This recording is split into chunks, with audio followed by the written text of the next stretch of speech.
One on this beautiful. This is the Ryan Franks Business and Leadership Podcast, bringing you fresh content as much as we possibly can. It's going to be a couple times a month. This is day one. This is the first time. This is amazing. And let me share with you why this is important. It's because I'm going to help you, right? Or we're going to talk or we're going to connect about why leadership is important and how you as a small business owner, or maybe you're leading your family, you come from a spiritual background, I'm going to help you there. Maybe you're like, hey, listen, the religious thing, that's not my scene, but when it comes to the economy, what's going on in this world politically, there's a lot of news out there. How do I navigate my business and my leadership abilities, right, to go through this season of life and be successful, right? So that is what we're going to be focusing on today. This is episode 1. I'm super excited that you're joining us live. It could not be a better day for this. So as we are digging in, as we're digging into this is what I want you to know. I want you to have the mentality today to burn the ships. That's right. The season of life that we're going in, if you're going to be aggressive, if you're going to be successful, you can still be compassionate, you can still be kind, you can still be generous. But if you're in the business of business, economy, if you're building something, if you're trying to invest, or you're simply just trying to be more effective, and I use the word better not a lot, because when you say something like, I want to be better, what does that really mean, right? What does the word better mean? But I can tell you what it means to be more effective, right? You're going to be more studious. You're going to take time. You're going to implement more practices, best practices. And that's a lot of what business comes down to, is there's a difference between leadership and management. And can we understand what that is? And most importantly, do you know what kind of person you are? So when it comes to best practices, are you making up to-do lists? Do you know what you're wearing for the next day? And you say, well, that's kind of weird. Why would I pick out my clothes for the next day? Because you know what? Your time is valuable. And if you don't know where you're putting your time, because time is the only thing, it's the only currency you can never get back. Even in the Greek and the Roman era, there was a statue.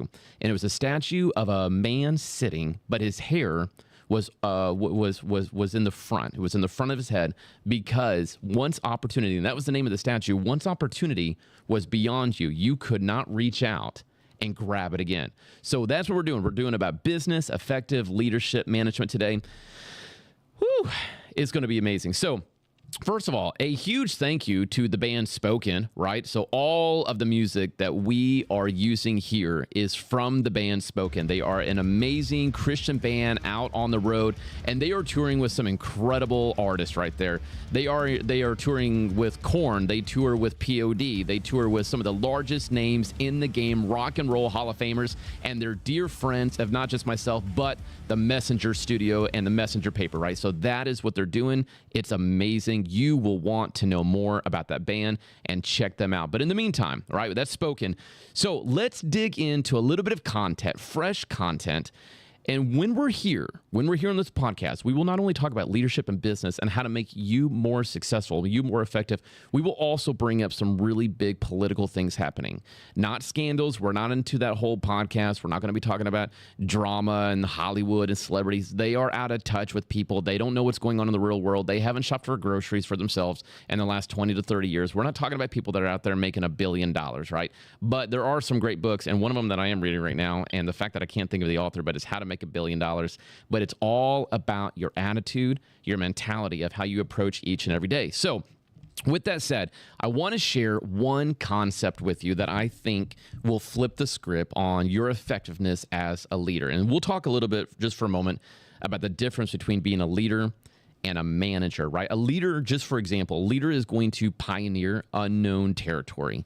But a manager is going to implement the territory that's kind of been designated, that's been founded, and is going to do something with it. But the leader, right, leadership, that is a strong word. So if you will think with me, if you're anything like me, you grew up thinking that in order to be the best, you had to lead from the front. Well, as a person who has had their hand and led in the church world for 17 years, So my wife and I, we have led for 17 years. We've got two beautiful boys. One is 9, one is 6. Their name is Jensen and Ryder. My wife, Tristan, we have done college and career ministry. We've done junior high. We've done high school. We're currently lead pastors here in Brandenburg, Kentucky, which is quite interesting because before this, we were in Chicago. And so when Brandenburg, Kentucky popped up on the map, our family was thinking like, hey, where's Brandenburg? And Brandenburg is an amazing town right on the Ohio River between Indiana and obviously Kentucky. And so we're in Meade County, which is great. But we've got 17 years of full-time ministry, and that's not including the 4 of part-time. So we're about 20 years into this.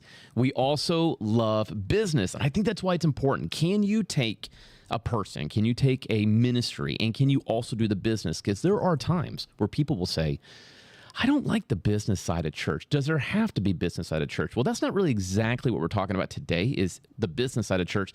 But do you enjoy keeping the doors open? Do you enjoy keeping the lights on? Do you like hearing the worship? Do you like having events and stuff like that? Well, Ryan, it's more than that. And yes, it absolutely is. But there is a side where you've got to keep the doors open. And so we love the idea of not just ministry, but we love the idea of business as well. And so with that, my wife and I, we have the privilege of owning and operating nearly a dozen Dunkin' Donuts as well. We have helped pioneer and kick off the Adult and Teen Challenge Drug Rehabilitation Center here for women that opened its doors today. That's amazing. Today is day 1 that we have opened up the doors and taken in the first girl, and we are so excited about that. And then my wife, we also started and built this Christian school, one of the first ones in our county from scratch. And you know what? Praise God that Jesus, yeah, I know, right? There's some good applause there. Hey, Christ, in my personal opinion, now, again, if you're here and you're watching, you're listening, you're just like, listen, Jesus, I don't know anything about him. I'm not interested. You said business. You said being successful. I will help you. I will bring you fresh content. I will bring you guests that are in both sides of the world. But let me tell you, though, one thing that has given me favor, right, which is one of the most important things to the ministry and the business side, is can you go into a meeting? Do you want to go into a meeting by yourself, rolling the odds on yourself? Sometimes, yes, right? You believe in yourself enough, and that is fine. But wouldn't you like to have favor? Wouldn't you like to have somebody favor you with like saying, hey, this person is going to receive what you're going to say. This person's going to think these kind of thoughts. These kind of impressions are going to be left on that person's heart. And when you leave, though their decision is one thing, I can change, right? Is there somebody out there? Is there something out there that can help you with that? Yes, and in the church world, we would call him the Holy Spirit. By the same token, though, if you're here and you're just like, I'm not doing that, let me share with you some practical things that if you're a believer, if you're a Christ follower, you're going to say, yes, I resonate with that. And if you're a business person and you're not from a religious background, you're not from a faith-filled background, you too will be able to register. So let's talk a little bit about leadership. Let me introduce you a term that we see in the history books, we see in the Bible, right? What believers would call the Holy Bible, the Holy Book. I want to introduce this idea of servanthood leadership. Servanthood leadership. If you're anything like me, you grew up thinking that you had to be the strongest, the quickest, the smartest. You had to lead from the front. I don't know about you, but I am none of those things, right? I know that a wise leader, an effective leader, is going to put himself in a room where he is not the smartest person. And the moment that you become the smartest person, you've ran your course, because you don't ever want to be in that situation because you have nothing to learn and nothing to gain. And any kind of leader or any kind of person who is a self-proclaimed leader, who says like, I need to be the smartest, I need to be the best, I need to be the first. Those are some ways on people who become millionaires. Some people all the time will say, how do you become a millionaire? You got to be first, or you got to be the smartest, or you got to patent it first, or honestly, and I know this one isn't very attractive, you have to inherit it. That is literally one of the 4 reasons on how people become rich is they inherit the money and then they do something with it. If that's not you, and that's not me, right? I'm not the smartest. I'm not the richest. I'm none of those things. But what I can tell you is that if you will surround yourself in a room with people who are willing to get on board with the vision, you know how to effectively vision cast. And we can talk about that in the upcoming podcast later. But if you will be in a room where you're not the smartest, but you can lean on people, you can rely on people, because remember, you would rather have somebody do something good and diversify than for you to do something all the time and have it be excellent. And sometimes leadership struggle to release responsibility. They struggle to release responsibility because they want to do it themselves. They want it a certain kind of way. And it's not that we can't be particular. It's not that we don't have preferences. We do. But that is called fostering and setting the culture. If there's a certain kind of way of things that you want done, if there's a certain kind of way that you want things to look, you have to lead, but you're going to have to serve the people that are helping you build what you're trying to accomplish. And that is what I want you to introduce, is servanthood leadership. So for those of you that come from a faith-filled religious background, we start seeing that this idea is introduced by Jesus in Matthew chapter 20.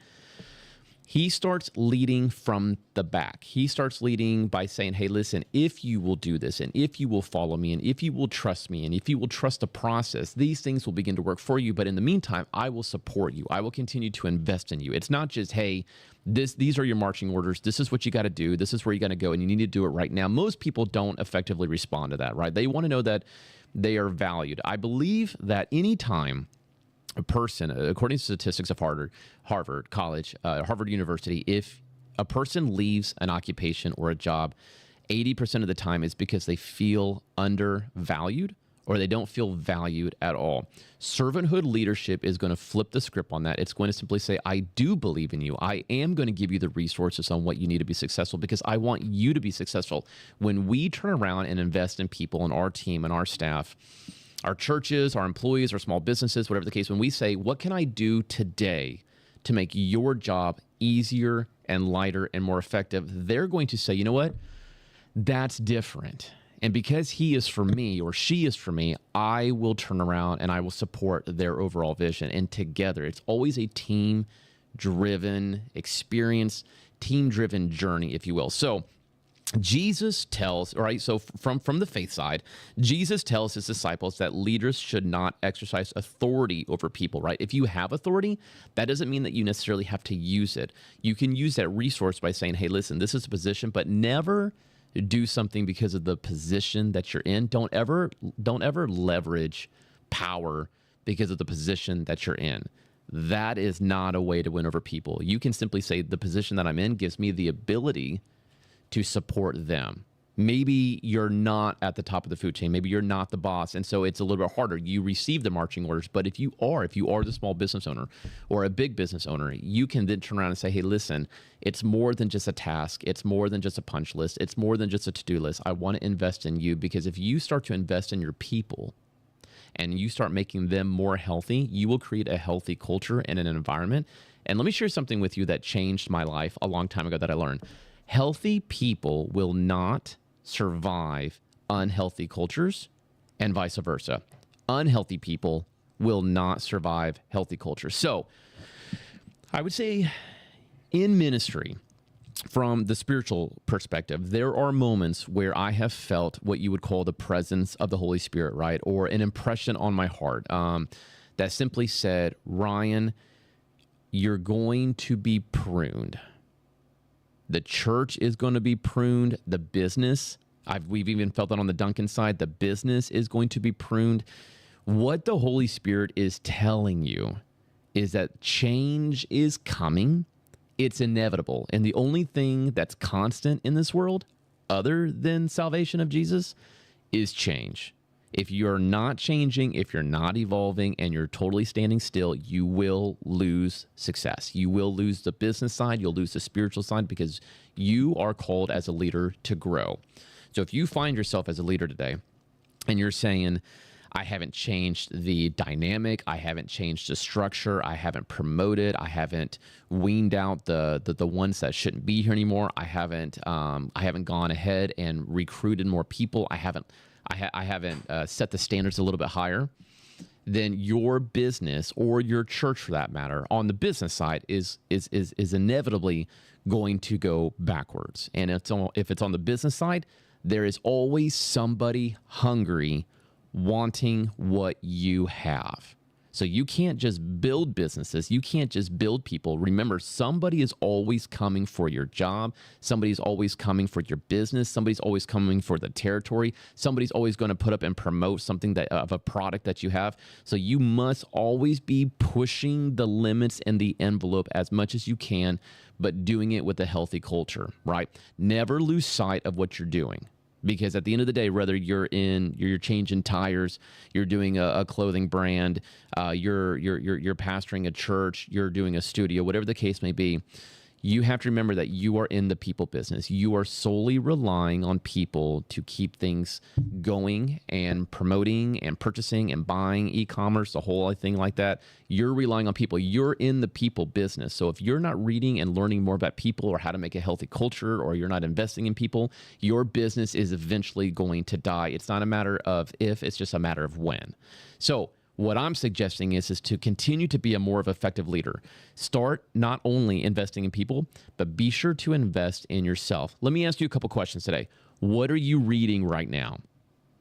If I came to your place and I stopped by and I knocked on the door, I was just like, hey, listen, it's awesome. It's meeting you. My name is Ryan.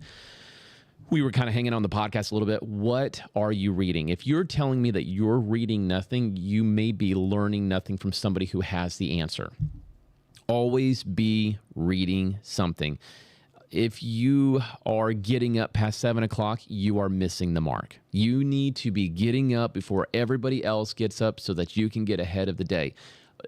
Have you done your to-do list the night before? Do you know what you're tackling? Because if you don't know what you're tackling, it will absolutely tackle you, and everything will come up. And there are some times where you need to simply say, that's not on the agenda for today. Some stuff crawls in and you have to address it. But if you don't know what's important, and you don't know the difference between what's important or what's a crisis or what needs to be delegated out, and you try to consume it all, your business will go nowhere. It will become absolutely chaotic. And, let me share this with you from a spiritual perspective. If you are living a lifestyle that is, let's define the word sin, just for the sake of conversation, as missing the mark, right? So even if you're not a believer, the sin would be to miss the mark, to miss the goal. If you're missing the mark, you are inviting chaos into your life, and that will ruin your spiritual life. That will ruin your family. That will ruin your business. That will ruin your church. That'll put division in there. You do not have time or the convenience of allowing chaos into your life. These are leadership principles. These are best practices. Do you know where you're going? Do you know what you're tackling? There's always the room for the unknown, but never for the fear of the unknown. You have to do it. And that's why I said in the very beginning of this podcast, you have to have the mentality of burn the ships. There is no turning back. There is no safety net.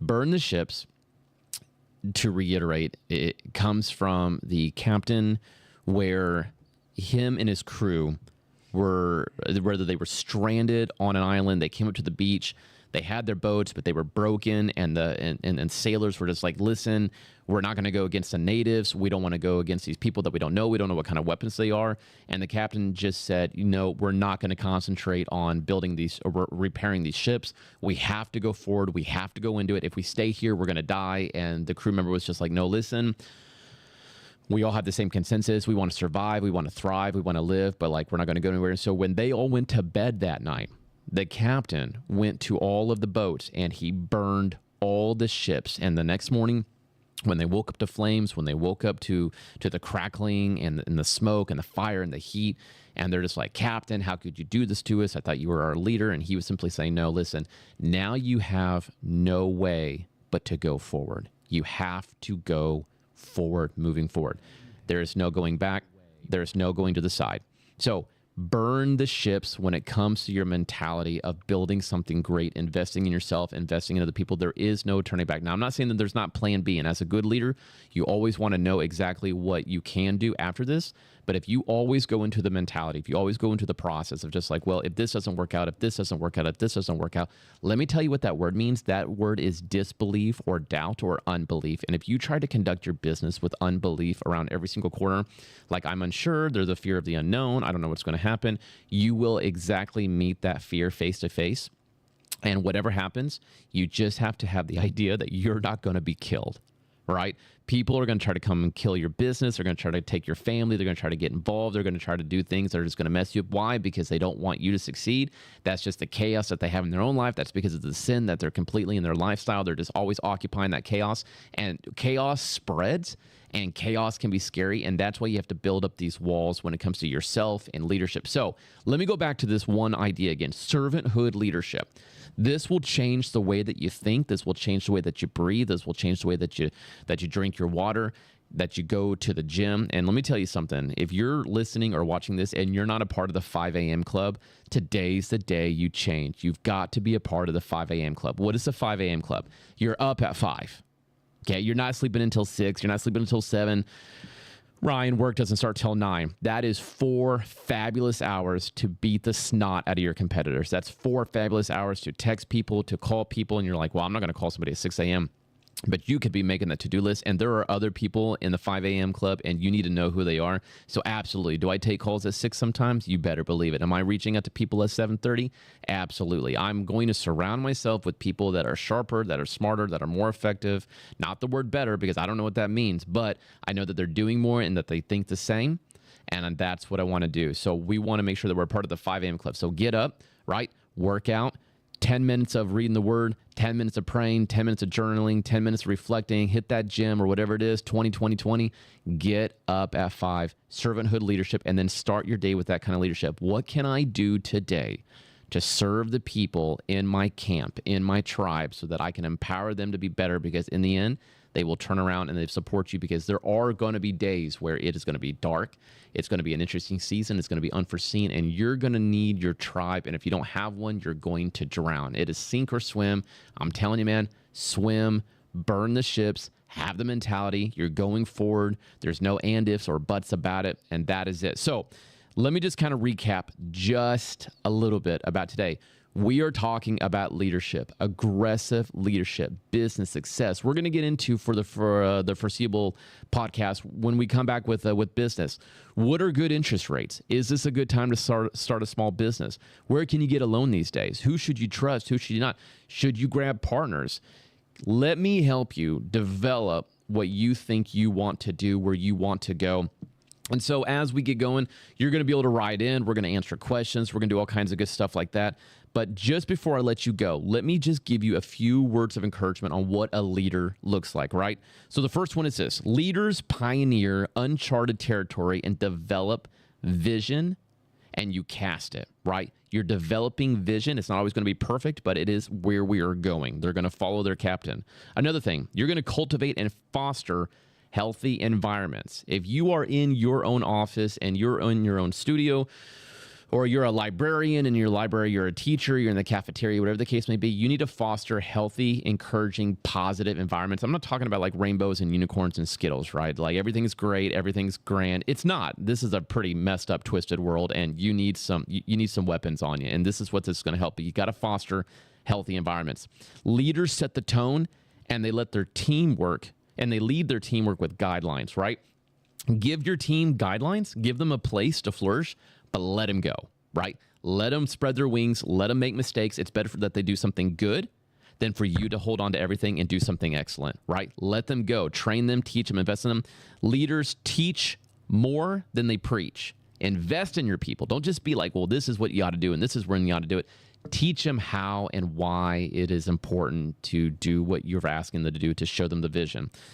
Leaders develop and they take action.